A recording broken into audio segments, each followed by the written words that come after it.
Happy Turkey Day, loungers. This is Post Production Pye. I actually hope Turkey Day is PC enough for you guys. Is it politically correct enough? Okay, I'll be more PC. Happy holidays from politically correct Post Production Pye. I'm just kidding, guys. Hope you guys are having a great Thanksgiving. This actually was pre-recorded. I wanted you guys to have a critique for Thanksgiving Day, and surprisingly, we haven't gotten any Thanksgiving themed images into the constructive critique area in the forum. But that's all right, we're gonna do it anyway. So we're gonna be doing a little constructive critique for those of you that have submitted to the SR Lounge forums, which you can get there by going to srlounge.com, going to forums, and it of course is absolutely free. So be sure to participate. It's in the constructive critique section where you can be critiqued by not only SR Lounge staff, but also by your peers. It is a great way to learn and to grow with everybody else. It's just a happy, fun-loving place, guys, where we can mutually bash each other's work. I'm just kidding. We don't verbally bash here. We give constructive bashing. Okay, let's get started. We're gonna go. I have everything loaded up right here at the top. Oops, that's not it. So we're gonna start first. Oops, maybe I did close one. That's all right. We're gonna start first with Brian's shot right here. And he says normally doesn't try and do this gimmicky type thing, but he thought it actually worked with this one. And I would absolutely agree with you, Brian. It totally works for this image. And I'm right along there on the same page with you, and I think everybody that posted was actually along the same page too. And when we say normally we don't do this, but it just works for this image, and I totally agree. It absolutely works for this image. It looks great. We have these beautiful circular shapes here forming into a heart, which really works well on this shot. I think one thing stylistically that I might do differently is if you went with this vintage fade, that's cool, it's great, that's really up to you. I'd probably add a little bit of film grain to it just so you kind of complete that film look. Right now it looks like a digital filter placed over a high def image because we don't have that grain. The only thing I would do a little bit differently is I would probably do black and white as opposed to the vintage fade. I think a black and white fade with a film grain would look really nice for this. It really focused more on, mainly because I want to really focus on the shapes and on the people. And the color is one element that I don't think is adding, really that much to the scene. I think it'd be better off just pulling all the color out, letting us focus on just the lines and kind of the people and stuff and this cool thing. But great job. It's really cool that you kind of envisioned this on the post-production side of what you could do with it, because I probably would have just tossed it and been like, that's not a very good shot, and I wouldn't have done anything with it. So I really like that you had the vision to pull this off. Let's go on to the next image, which is the Sadie puppy portrait by Neverclear. I don't know what that is. So we have a really nice shot here. What you did great here is that you moved your position. Rather than taking the standard walk-up shot and just shooting it from your perspective, you got low and you shot from your puppy's perspective. By the way, you have a really cute dog. And so that's great. I love that the dog's also looking in the lens. I think there's a couple things that could be done to make it a little bit more interesting. One is, I love shots like this. If you do have a very shallow lens, or if you have a zoom lens, step back, zoom all the way in, and kind of really focus on the detail, let everything else fall to complete blurriness behind it, or shoot with a very shallow depth of field on your lens. The only thing that I kind of get is that's distracting right now is just this kind of pillar that's over on the left side, this little wood column or beam. And the reason why is because it's so high contrast. Basically, it's very saturated, it's very high contrast, and so I go and look at his eyes, which look like they've been enhanced a little bit, and then right away I kind of jump over to this left side. So that's kind of the only thing there that's a little bit distracting. All right, so let's move on. We have San Clemente Beach, California, which looks like it's in the Caribbean. What the heck? Okay, so we have this pier over here on the left, and we have this straw. I've never even seen. I live in California. I've never seen straw umbrellas in California. That's so weird. Nothing wrong with that. It's just I've never seen that before. All right, so what we have here is we have looks like you're following the rule of thirds. We have this kind of pier coming in from the left. It's a really nice shot overall. I'd say it looks like you've processed an HDR, and HDR, again, I'm always going to say this, HDR is very polarizing. For my taste, I think it's a little bit too far HDR-ish, where we're losing our highlights essentially. Here's my thing, is that regardless of what your image is, I don't care if you've processed an HDR or if it's a natural image, it should always have some highlights and it should always have some shadows. And if it doesn't have that, if basically you've brought up all the shadows and you've brought down all the highlights, the image overall just looks really flat. Now, I like to really stick with a more natural look for our HDR images. They look our HDRs look pretty much like natural shots, just with the highlights brought back. I'm gonna give you guys a perfect example of this. Not to say my shot's perfect, but just an example of what ours look like. We're working on the HDR DVD right now, and I actually set one of those as my background. Don't mind my messy icons on the left side. But you can see here that we have some deep shadows, we have some nice highlights, we have a good mixture between the two, and overall we have a very dark scene with this front area, because this area is actually on the shade, this front up to the peak of this mountain. The backside was in the highlights, and so we're using the HDR to pull that back, but still I want to have some highlight, some shadow there, because it creates that sense of kind of realism there. So I try not to make them too candy, but again, this is a very stylistic thing, and that's my email, not our sofa. Okay, I'm looking at sofa sets in case you're wondering. So anyway, that's kind of our style. Now I know there's tons of people online that dig the over candied, oversaturated HDR and that kind of look. So there's nothing wrong with that. I'd say play around with it, decide what your style is. But really, the thing that I try and stress the most is that with any photography technique, it doesn't matter if you're using flash, it doesn't matter if you're doing HDR, if you're doing shutter drags or whatever tricks that you're using, use it to enhance something that's already strong to begin with. Use it to enhance a photograph that tells a story, that has a strong subject matter and a good composition to begin with. Because in that case, you're going to basically be using these techniques to make something that was good much better. In this situation, I kind of feel like the only area of interest is really just the overall processing technique that's been used. The subject matter is a little bit on the plain side. But again, this is just some tips for you going into it and shooting. Keep on shooting and keep working, and kind of think about that when you're going to the next shot. What can I do to make the scene itself that much more interesting? And then from there, let me think of what technique I should use to actually shoot it to be able to enhance that the most, okay? So great job. Let's go on to the next image. We have Heaven Above by Neil Mack. All right. He mentions, let's see, there's something enchanting about it, shot on Nikon D300S with a 18-55 kit. So you have this cool kind of light coming from the DJ lights probably, and it looks really nice. Hopefully that's not the room lights, because I don't know what kind of restaurant there are restaurants like this, or not restaurants, but places where people hold weddings, like for example 7 Degrees in California and Laguna Beach has these crazy purple lights everywhere that just shine on everybody, and it's just, you have to flash so hard to get it off of their skin. So hopefully this is the DJ lights, not part of the establishment. But either way, she's kind of looking up to the ceiling. I get what you're going with this Heavens Above look, where she's kind of pondering up. Now the thing for me is that this would probably be, as far as our studio goes, we'd probably end up rejecting this photo. And the reason why is not that it's not good. It is a good photo, but there's a few things that I think are kind of lacking that can make it better. Number one is that the expression and kind of pose and everything isn't necessarily that interesting. We have these cool starlight effects, but she's not smiling, and most importantly, she has one hand right over her chest, which is kind of, for her, I think she's not going to like that. And the thing is that as photographers, we might look at it and go, hey, that's awesome. But when we look at it from the bride's perspective or from the subject's perspective, they're going to go, oh my gosh, I have my right hand on my chest. I don't want this photo type thing. And maybe she won't mind, but I think that is going to be something that she's not going to like. And that's probably the thing that would make it so we let it go. Now, if she was doing like a kind of like a Cinderella spin and looking up like this, that'd be amazing. And I'd be like, oh my gosh, that's awesome. The other thing too is that we have so much going on in the background in this, and there's not really much you can do. This is a very small venue, it looks like, and you're shooting very close, and so you're gonna have that, you know, look to it. But that's kind of the two things that I think are going against it a little bit in this photo. Otherwise though, I think it's a good shot. It's great that you were at the ready and you caught the moment.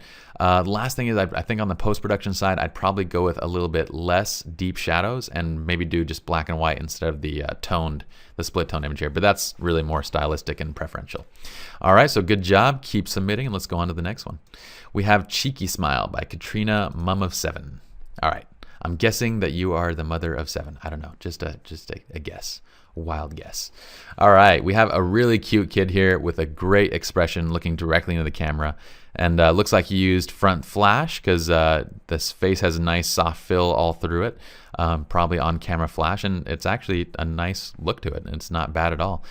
The only thing here is I'd say this, and I'm going to say this throughout. I'll come up for the term for this eventually, but here's the thing: as parents or as pet owners or as whatever, we take all these shots and we love them because of the subject matter. Okay, so when I take not take kids of my shots, when I take shots of my kid, Ethan, you know, I know that I absolutely love those shots, but I also know that I love those shots because it's my son in there. You know what I mean? It's because it's Ethan in there, and because it's just I'm interested in the subject matter itself, not necessarily the photograph. So I'm going to critique this from that standpoint of the photograph and not necessarily the subject, because I think as far as the subject matter, it's great, and I think this is a beautiful shot of your son. You should absolutely keep it, put it in your book, and you did a great job with that. Now, from a photography standpoint, if we don't know your son, if we don't have a relationship with him, I think there's a few things that are going for it and a few things that are going against it. So the things that are going for it from a person that doesn't know your kid is that your kid is cute and has a great expression, really nice, looking right into the camera, and that's awesome.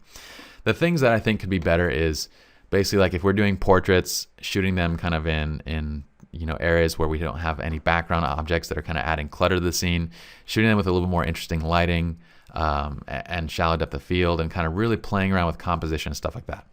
That being said, I know what you're doing here is just shooting a moment of him probably getting out of the bathtub, smiling, having a good time. And from that standpoint, it's absolutely great. I love it. It's a great shot, and keep doing this. I'm just kind of giving you both sides of the spectrum, so hopefully that helps out. Let's go on to Margarita Anyone. Ooh, yes, please. Margarita Anyone? Yes, please. All right, so this is from Nick Brock 7. Let's take a look here. So Nick, I don't do a lot of food photography, but this is a pretty decent shot, and I think I've seen a lot of, I don't know what this, every time I look at food photography, I always think of Chinese restaurants, and this is not a bad photo, by the way, but when I go into a Chinese restaurant, I don't know why Chinese restaurants always have the worst photos of their food possible, and I'm sitting there thinking, like, if they had this photo of their food, it'd be 10 times better than what they already have. But for some reason, Nick, what you need to do is go to the Chinese place and be like, look, give me a year's worth of some kung pao chicken, maybe some char siu pork, and a little mixture of everything, because you can't have just meats. You need to have little veggies too. But a year's worth, and you'll take some photos for them, and then they'll have great business afterwards, and you'll have a belly full of kung pao deliciousness. All right, so that's what I want you to do. But anyway, Nick, this is a good photo, but I think from a standpoint of, say, a food photographer, there's a few things that are a little bit lacking from it. I think overall it's really nice. The one striking thing that I think could have been better right out of the box is just the composition. So here you have the end of this table right here, which is circular. But the thing is that we didn't center that, so that basically the glass is centered right over the middle, and so that the circle is basically starting and ending at the same point across the frame. So basically you have a symmetrical view. Stuff like that, I feel like in this type of photography really makes a lot of sense, and it adds to the overall shot. Other things that can be done, you'll often see, natural light is something that's used a lot in food photography, but what they often do is they'll wipe the table completely clean so that everything else is clean. Then they'll spray, say, like water droplets onto the outside of the glass so it looks like the glass is misting, and really add additional detail to it and interest with those types of things.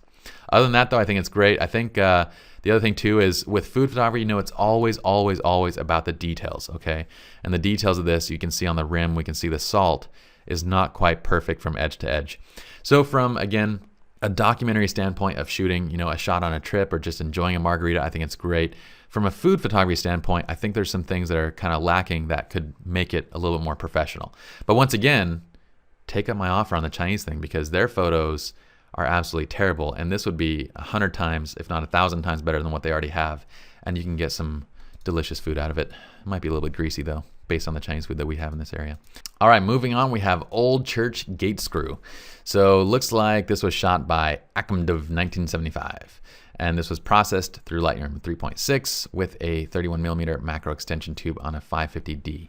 All right, so that's great information. Now here is what I would say. Now macro photography is great. It's really exciting to us, especially when we first start shooting it, because we're just like, oh my gosh, seeing the world in this much detail is amazing, and it's so cool to see that, because it's not something that we naturally see.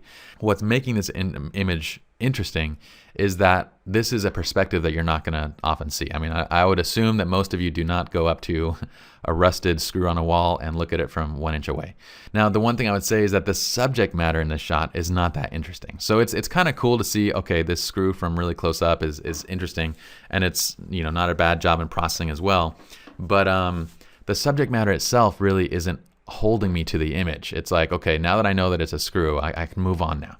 But if this were, say, something else, like let's say you got a great close-up shot of a dog's eye or something like that. It doesn't even matter what it is, but something like that has a lot of detail and interest in it. I'd be like, oh my gosh, is that a dog's eye from that close? And you'd be sitting there looking at it and staring at it and looking at all the strands in the eye and trying to figure out exactly how, you know, it looks and all that kind of stuff.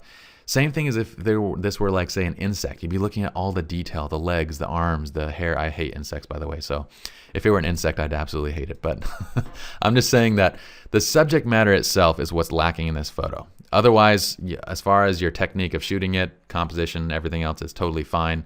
But I'd say try and find more interesting things to shoot. All right. Okay, let's go on to the last one, which is the forgotten bunker. And it's here. By the way, this is not embedded from Flickr. This is actual link to Flickr, which I would encourage against because it makes us have to click to Flickr and then go back to the forum. So try and embed your images. But let's check this out. Who was this by? This was by HCK. HCK submitted this, and it looks like it's HDR processed. I think you actually mentioned that. Is it HDR processed? It's got to be HDR processed. And again, HDR is very polarizing, but here's what I would say. Once again, we kind of fall into that category of the HDR being the main thing that's making this image look interesting. Okay, the overall subject matter, you said it was a bunker, but I wouldn't have known that if you didn't tell me that. Basically, I would have thought it was just a flat rock or something like that, and I wouldn't have necessarily known it was a bunker. If there was another angle you could find that was a little more interesting that kind of said, you know, it kind of screamed bunker, it'd be a little bit better. But right now, the main interest that I have, or really the only interest that I have in this shot, is the overall detail brought out by the HDR effect. And once again, I think we should be on the opposite side, where the main interest is really the subject matter, the effect is bringing it out. I think as far as the processing goes, again, this is still a little bit on that overcooked HDR processing for my taste, but that's really just me, that's my style, and I already showed you guys an example of what we try and go for with that more natural look. The one thing I would avoid is you can see some haloing going on right along your horizon. In addition, you can see how this mountain up here is falling into a really, really deep, dark black. The problem with that is its placement and the way it's against this high contrasting sky. It creates a very, very strong contrast and sort of a distraction, because areas of high contrast is going to be where your eye is going to be naturally drawn to. So your subject matter is kind of this bunker, but then the black line in this horizon here is where my eye is going to. In addition to this kind of highlight in the cloud, but you know, again, I would really kind of tone it back. We do have a little bit of ghosting from the HDR effect, and try and find that angle, that, you know, really focus on where am I going to shoot the shot to create the amazing image. And then when you're in that position, you say, okay, what technique should I use to really bring out this shot? We're going to go into tons of detail on that on the HDR DVD that we're coming out with, so you guys can look out for that. But in the meanwhile, hopefully you guys enjoyed this little critique, and we will see you guys in the next video.